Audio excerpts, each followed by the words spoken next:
7-on-7 generally scratched. We wanted to go into a team situation.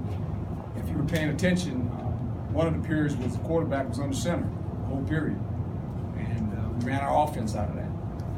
And I just think there's a point in time now where we have to create the situations in a football game that appear.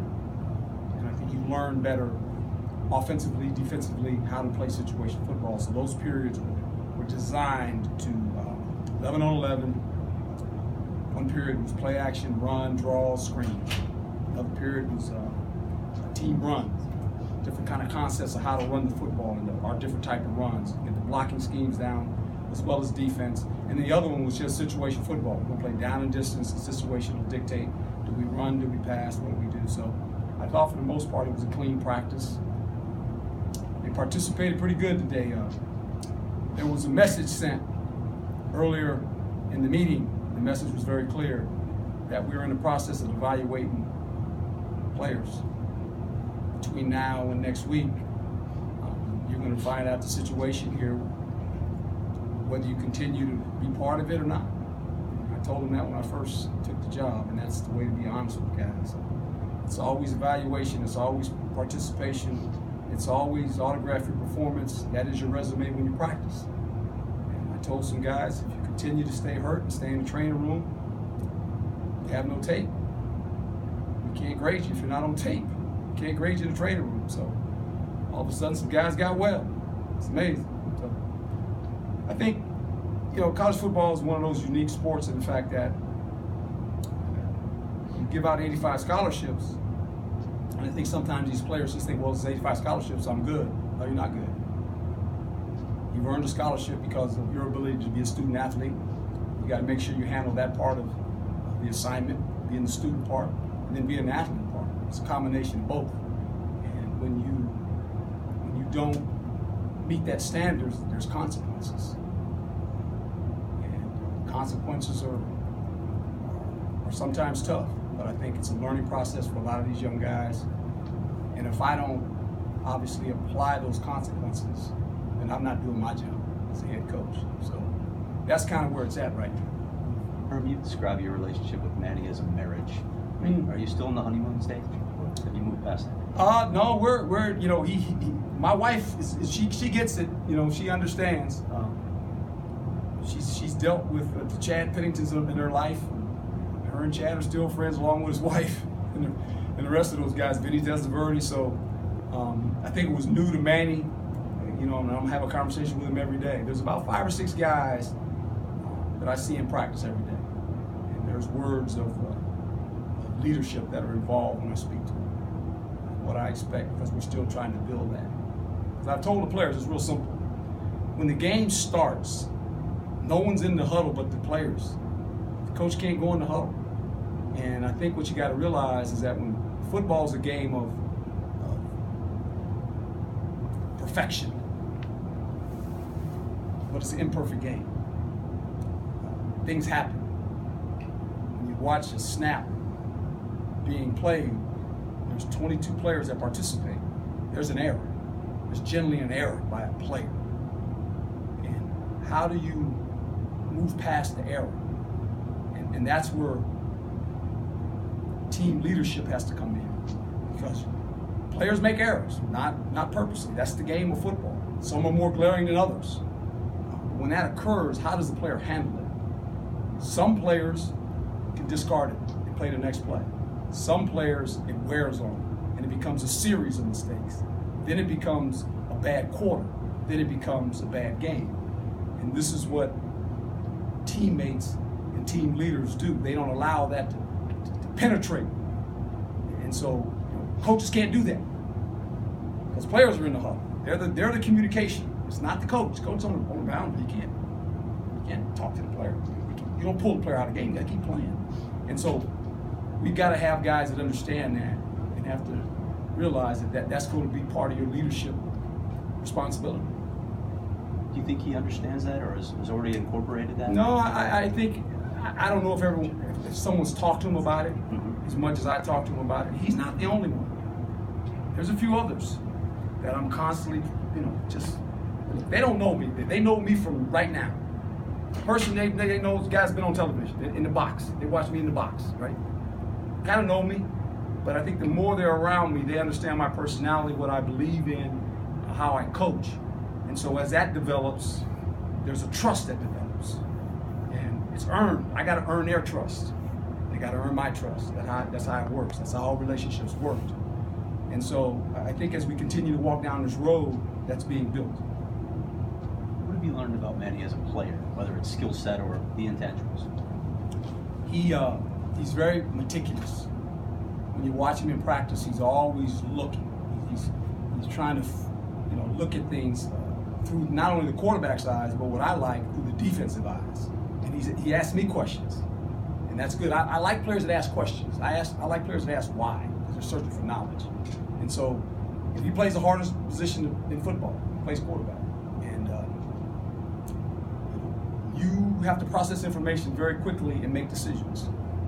And your decisions are based on situations, based on what you see, based on trust, especially in the pass game, because you're expecting the receiver to be where you throw the football. And so all those things come into play.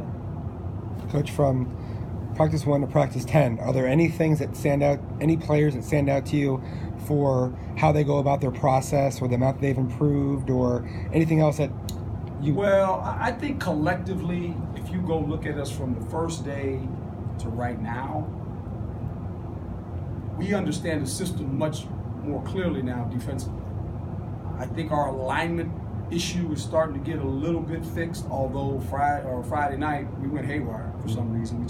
We self-destructed. We got emotionally, and we had no emotional discipline, and we just kind of were like running around not knowing what to do.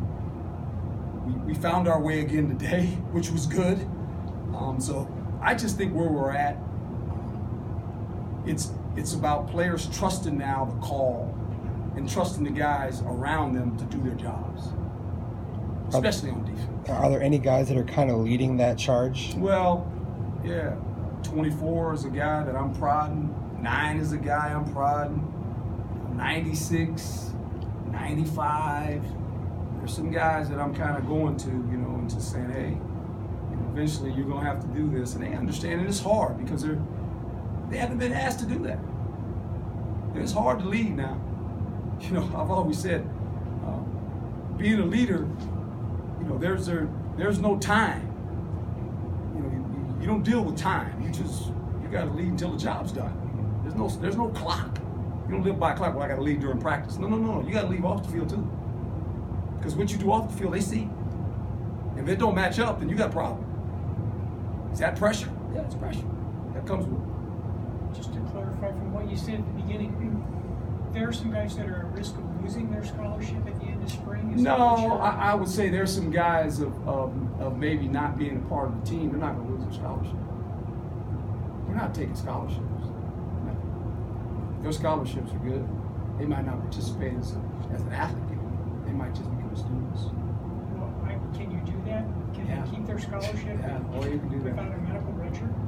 Yeah, they keep their scholarships. So they would just stay on scholarship. They would be able to. And they go to class and be a student. You do that. People do that all the time. I know what comes from the wide receiver group to kill Harry gets a lot of the attention. What have you seen from Kyle Williams? Yeah, Kyle. He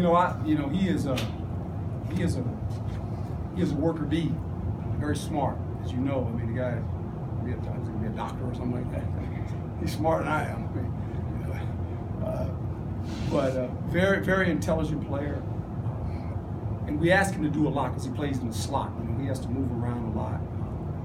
But he's all in. I mean, he is.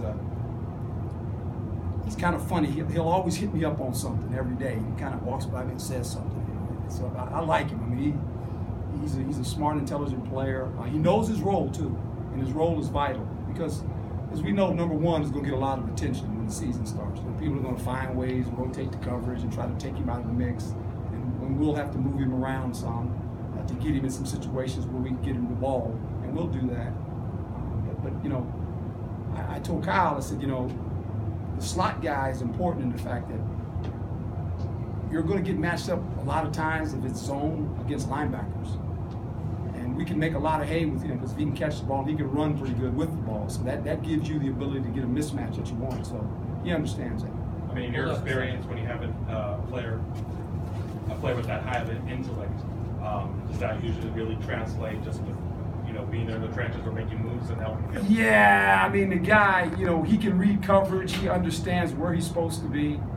I mean, those are the guys that the quarterbacks trust the most. When you think about the slot guy, because he's in the middle of the defense. I mean, there's a lot of moving parts in there. He's got to read all that stuff, and he understands that very good. Coach, I'm sure you can appreciate the intensity and the competitive nature of these players, but today it seemed like some of the players got a little extra physical. How do you, as a coach, try to control that so they are physical, but they're not trying to kill each other? Well, we always call it competitive, but not combative. And combative means you never try to injure or hurt a player. You can be competitive. You go to the whistle. Today was a practice of shoulder pads, but no pads on the bottom. So keep your feet. You can make contact, thud tempo. And I think the more they practice, the more they understand the tempo. And that's another thing you have to realize. You got to set the tempo of how you want practice. And when both parties practice that way, you can get a lot accomplished. Because you don't want to hurt anybody, and that's the last thing we want to do. Injuries occur, but we have to make sure we're practicing at the right tempo and everyone knows the situation to practice, and that's how you avoid some of that stuff. What do you think the reaction was when you said that somebody might be at risk of losing their spot on the team? Could you sense some reaction? Well, this was told to them when I first took the job. I actually spoke this way when I first took the job. It's nothing new. It's the reality. It happens everywhere. Now, maybe no coach has told you guys that, but it happens. I mean, when you think about college football, let's be perfectly honest here. There's 85 players that are on scholarship. How many guys actually play in the game? Do you know? Do 85 guys play? 45 guys. If you do the math, 45 players generally play in a football game. That's your ones and your twos, and some special teams guys. And they play on special teams, some of them play on offense. But 45 players actually are the bulk of the players that play in a football game. That's the truth. I'm not making it up. And so with that being said, you're accountable to compete every day. And you don't lose your scholarship. You lose the ability to play. That's how it works. It's always worked that way in football. Would those guys be on scout team, or would those guys just not be out there at all? Well, it's according to how we look at things. That's up to them. It's in their hand, not mine. They get to practice every day. I mean, that's how you become a competitive team. You got to compete every day. It's a given. You have to do that. That's football. You have to compete every day. You can't say, well, hey, I'm a freshman, and it's okay. It's not okay. You're a football player. Don't tell me you're a freshman. You're a football player. You're required to do the same thing everyone else is doing. Go compete. Earn your spot. You want to get into too deep. If you're a football player, I want to be into too deep. If you're a football player, you should want to play. I would think if you're a football player, you don't want to sit 4 years and say, I'm just sit the bench. Really? Don't you want to play? So if you had players that you were to quote unquote cut, but they kept their scholarship, how does that help you numbers wise? So because you still don't get that scholarship back until they're done. If they keep their scholarship. Yeah, that's right. Because some guys will decide, you know what, I would prefer to go somewhere else. Well, yeah, then you get it back. They have an option. Yeah. They have an option. Don't worry about that. I'm gonna do what's right. But if they kept the scholarship, stayed here as a student, doesn't that hurt you numbers wise? Versus this year, well, we get 25 every year.